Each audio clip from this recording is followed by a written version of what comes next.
श्रद्धा murder case में बुधवार को सबसे चौंकाने वाली जानकारी सामने आई। श्रद्धा ने आफ्ताब के हिंसक बर्ताव के बारे में 23 नवंबर 2020 को तुलेज पुलिस स्टेशन में एक शिकायत पत्र दिया था, जिसमें उसने लिखा था कि उसका लिव इन पार्टनर आफ्ताब पूनमवाला उसे मारता पीटता है। अगर वक्त पर कार्रवाई नहीं की गई तो आफ्ताब उसे टुकड़े टुकड़े कर दूर फेंक देगा। श्रद्धा के शिकायत पत्र देने के बाद पुलिस तहकीकात करने लगी। इस बीच पुलिस ने 2 बार श्रद्धा को कॉल किया पर वह पुलिस स्टेशन नहीं आई। एक दिन फिर पुलिस उसके रीगल अपार्टमेंट वाले घर गई तो श्रद्धा ने उन्हें कहा कि आप स्टेटमेंट लेने कल आओ। दूसरे दिन पुलिस जब उसके घर आई तो उसने पुलिस को बताया कि आफ्ताब के माता पिता ने हमारे बीच हुए विवाद को सुलझा लिया।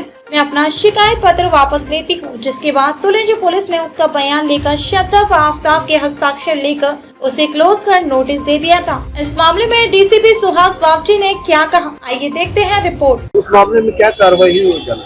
देखिए, उस मामले में जो भी जरूरी कार्रवाई करनी थी, उस मामले में जो भी जरूरी कार्रवाई करनी थी वो कार्रवाई तुलेज पुलिस की तरफ से की गई है। जो अर्जी दी गई थी, अर्जी के ऊपर में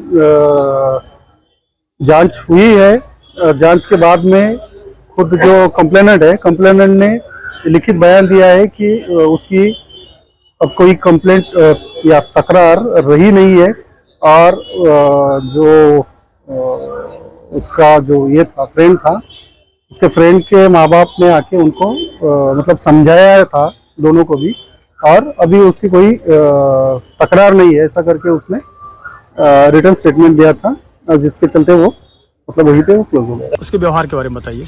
वैसे तो हम प्यार से उसे 4G गर्ल या फिर पिक्सी कट गर्ल बुलाया करते थे और वो अपने आप को शॉर्ट रिबेलियन कहती थी। शायद उसका कारण ये था कि रिबेलियन उसकी सोच थी ही, हाइट थोड़ी शॉर्ट थी और हेयर शॉर्ट थे, प्रोबेबली इस वजह से। बट हाँ, उसकी अपनी एक इंडिविजुअलिटी थी, अपनी पर्सनालिटी थी, अपनी बात रखना उसे आती थी, उसके अंदर वो मैच्योरिटी थी, उसको देख के दूसरे लोग इंस्पायर हो ऐसी कम्युनिकेशन थी और साथ ही साथ उसका नॉलेज भी बहुत ही कमाल का था। जी, एक आखिरी बार आपकी मुलाकात हुई थी, उसके बारे में बताइए। मुलाकात किस बारे में बात हुई थी, क्या बातचीत हुई थी? हम आखिरी बार कॉलेज के बाद एक बार मिले थे। तो ऑफ कोर्स जब आप मिलते हो तो आप अपने काम वगैरह के बारे में बात करते हैं, प्रायोरिटीज आपकी, जिम्मेदारियां आपकी बदल चुकी होती हैं। तो ऐसे में उन्होंने हमसे एक सवाल किया, हमने भी उनसे किया कि आप लाइफ में क्या कर रहे हो।